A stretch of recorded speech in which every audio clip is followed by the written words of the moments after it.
This is an ABP Life podcast.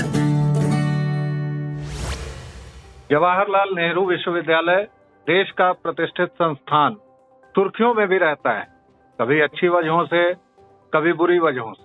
खासकर वहाँ की वाइस चांसलर आजकल जो हैं सुश्री शांति धूलिपदे जी, वह भी अपने बेबाक बयानों के लिए जानी जाती हैं। और अभी जेएनयू में 3 नए सेंटर्स खोले जा रहे हैं, सेंटर फॉर हिंदू स्टडीज, बौद्ध स्टडीज और जैन स्टडीज। इसके साथ ही जेएनयू से जुड़े और भी तमाम मसलों पर मैं व्यालोक बात करूंगा वहाँ की वाइस चांसलर मैम से। मैम, बहुत बहुत स्वागत है आपका। हाँ, नमस्कार आलोक जी, नमस्कार। मैम, पहला सवाल, ये 3 नए सेंटर्स खुल रहे हैं, इसकी क्या प्रासंगिकता आप देख रही हैं? किस तरह का ख्याल आया, क्यों ये सेंटर्स अभी खोले जा रहे हैं और इनको कैसे आप लोगों ने एनविजन किया, इनका दर्शन कहाँ से आया?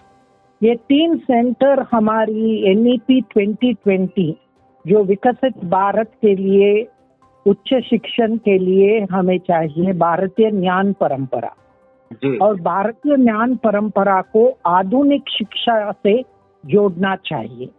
आपको मालूम है कि जेएनयू में बहुत आधुनिक शिक्षा चलती है, बट ये संस्कृत विभाग जो 1998 में शुरू किया है, वो संस्कृत और इंग्लिश स्टडीज स्कूल में ये 3 सेंटर रहेगी।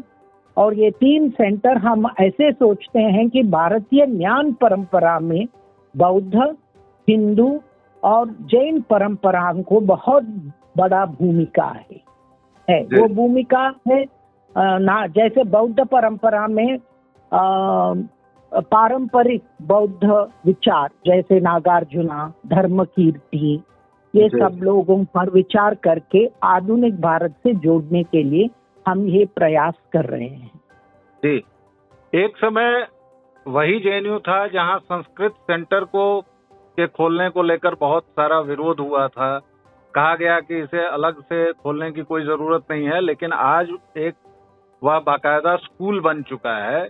और उसके बाद इस तरह के 3 नए सेंटर्स आपने स्पेशल सेंटर फॉर सामरिक अध्ययन के लिए भी एक स्पेशल सेंटर आपने खोला है। इन सब के मुतल्लिक क्या मैं ये कह सकता हूँ कि जेएनयू की फिजा बदल रही है, जेएनयू की हवा बदल रही है? जेएनयू की हवा बदल रही है क्योंकि जेएनयू एक ज्ञान समुदाय है।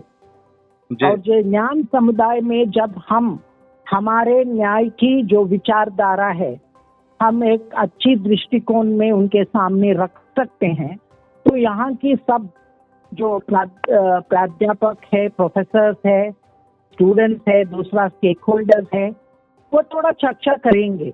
और यहाँ बहस करने के लिए बहुत लोग को पसंद है, बट बहस अच्छा है करके भी उन्होंने देखा कि हमारी ये निर्णय में बहुत महत्व है, उनको भी और सब जग को भी।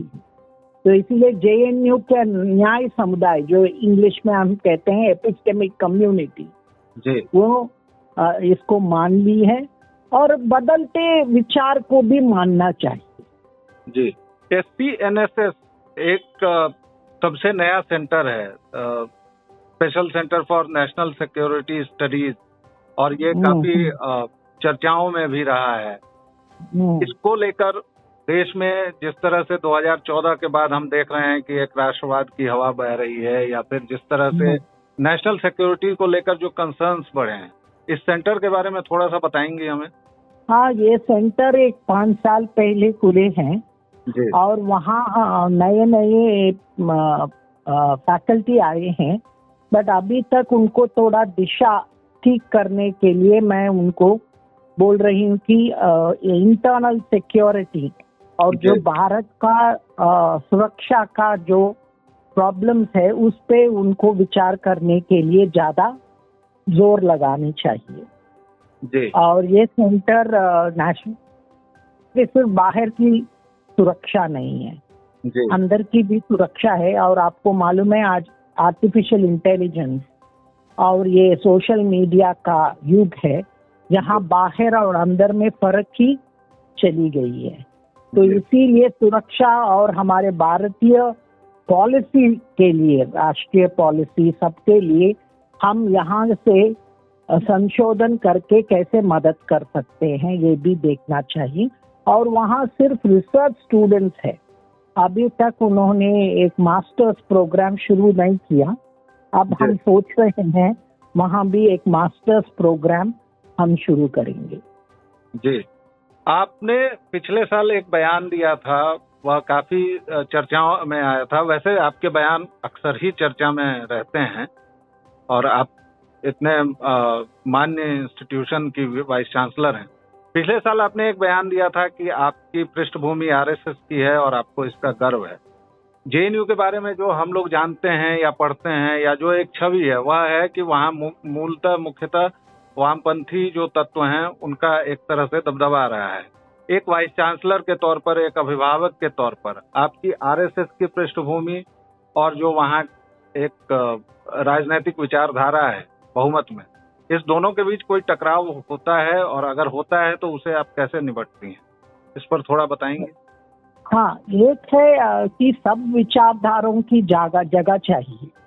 जेएनयू में जब मैं आई थी मैंने ये स्पष्ट किया कि एक विचारधारा का वर्चस्व नहीं रहेगी। इसीलिए मैं जब, और सच्चाई से मुझे बताना चाहिए कि मैं संघ से सेविका समिति से जुड़ी हूँ। जब मैं छोटी हूँ मैं समिति में जाती थी और मैं उस मेरा एक्सपीरियंस को मैं बहुत अच्छी मानती हूँ क्योंकि मेरी सब संस्कार वहाँ से ही मिला। तो इसीलिए आज मैं जेएनयू इसीलिए चला रही हूँ क्योंकि वहाँ मुझे सबको इंक्लूसिव रखने के लिए और भारत की राष्ट्रवादी द्वारा ये धोरणा के लिए उन्होंने मुझे बहुत सिखाया। और ये मैं सोचती हूँ जो भी आपका विचारधारा है राष्ट्र पहली होना चाहिए, उसके बाद आपकी जो भी विचारधारा है वो आती है। तो इसीलिए जेएनयू में मैं बता सकती हूँ आज तक लोग मुझे बहुत सहयोग किया क्योंकि मैं उनकी विविधता में एकता है, जो हम में फर्क है विचारधाराओं का, हम एक समझ सकते हैं और कहीं से कहीं राष्ट्रवाद के साथ हम जुड़े रहते हैं। जी, एक सवाल मैम इसका भी आता है कि जेएनयू में राजनीतिक तल्खियां बहुत होती हैं, विद्यार्थी परिषद की, वामपंथियों की, और क्योंकि एक क्लोज्ड गेट कैंपस है, कई बार झगड़े भी होते हैं, हल्की फुल्की स्किर्मिशेज भी होती हैं, और आप अभिभावक हैं करीबन 10,000 12,000 विद्यार्थियों की, इसके अलावा नॉन टीचिंग स्टाफ है। कैसी चुनौतियां देखती हैं आप और कैसे निपटती हैं उनसे आप? मुझे एक तो बताना है कि अब मैं यहाँ आकर 2 साल से ज्यादा हो गए हैं। इस 2 साल में बहुत छात्रों ने मुझे समझा, मैं उनको भी समझा, और यहाँ कोई बड़ी लड़ाई नहीं है जिससे हमें पुलिस को अंदर बुलाना की आवश्यकता नहीं हुई है। और मैं ये सोचती हूँ सब बच्चों के लिए जो भी है यहाँ पढ़ने के लिए आते हैं, ये सरस्वती की जगह है और यहाँ आप विविध राजनैतिक विचार रख सकते हैं, बट यहाँ हिंसा अच्छी नहीं है। तो अहिंसक पद्धति में हम यहाँ राजनैतिक विचार रख सकते हैं, हम यहाँ उसकी लाभ भी ले सकते हैं और उसकी डिस्कशन भी हो सकते हैं, विचार विमर्श भी हो सकती है, और ये सब हम अच्छी तरफ और अहिंसक तरफ भी कर सकते हैं। यही मैं यहाँ की जेएनयू की जो परंपरा है वो वापस लाने, और बहुत बच्चे अब तक मुझसे बहुत सहयोग किया है, अब तक तो भी आपको मालूम है चल रहे हैं आपसे। हाँ, आप जो बताते हैं बहुत लोग को अलग अलग है विचार, बट फिर भी हम विविधता में एकता में रखने में बहुत माहिर है आज तक। एक आखिरी सवाल है मैम आपसे, आगे के लिए आपका क्या विजन है जेएनयू के लिए? आगे किस तरह से आप इसको बढ़ाना चाहती हैं? आगे जेएनयू के लिए आपने क्या सोचा हुआ है? ये 3 सेंटर्स तो हो गए, चलिए ये तो हम देख रहे हैं, और इसमें एक छोटा सा सवाल ये भी है कि जैसे मैनेजमेंट स्कूल खुला था, लेकिन हमें अभी शायद खबर मिल रही है, आप इसको कंफर्म करेंगे कि शायद उसमें इस बार दाखिला नहीं हुआ है। हाँ, कुछ स्कूल्स में थोड़ा समस्या है, वो समस्या हम सुलझा रहे हैं। और मैनेजमेंट एक स्कूल जिसमें थोड़ा प्रॉब्लम्स है, बट हम सुलझा सकते हैं फैकल्टी और दूसरे की तरफ। आपने पूछा मेरी क्या विजन है।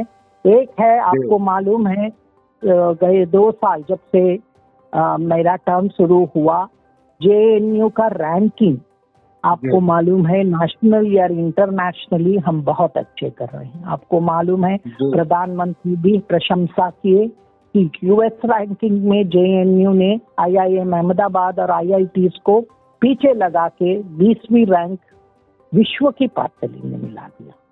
तो ये मेरी फर्स्ट विजन है कि जवाहरलाल नेहरू विश्वविद्यालय, हम लोग जो दूसरा विचारधारा में से आते हैं, हम भी इतने इंटेलेक्चुअल हैं और इतने अच्छे और भी अच्छे वामपंथी से भी चला सकते हैं जी। तो ये पहला है कि ये भारतीय परंपरा है, ये ज्ञान परंपरा है। इस ज्ञान परंपरा को हम आधुनिक काल में और आगे ले जाने के लिए जेएनयू बहुत इसकी नेतृत्व करने के लिए मेरी इच्छा है जी। दूसरी है कि हमारा इंफ्रास्ट्रक्चर को बहुत हम बढ़ाना चाहिए। तो इसीलिए हम रिपेयर्स और ये सब कर रहे हैं। आपको मालूम है हमारा फीस आज भी बहुत कम है, इसीलिए हमें दूसरे जगह से, जहाँ से आपको मालूम है केंद्रीय सरकार कंप्लीटली जेएनयू की बजट केंद्रीय सरकार देती है, तो इसीलिए आज तक हम चल रहे हैं। और यहाँ नया कोर्सेस और नई विचारधारों का भी स्थान हम देना चाहिए। तो इसीलिए ये 3 सेंटर्स हमने शुरू किया। यहाँ भी आप देख सकते हैं दूसरे विश्वविद्यालय से हम अलग तरह की यहाँ हम करेंगे, जो विश्व पातली पे हिंदू स्टडीज, बौद्ध स्टडीज और जैना स्टडीज अलग दृष्टिकोण से हम देख सकते हैं। जी, बहुत बहुत धन्यवाद मैम, आपने हमसे विस्तार से बात की, इसके लिए थैंक यू वेरी मच।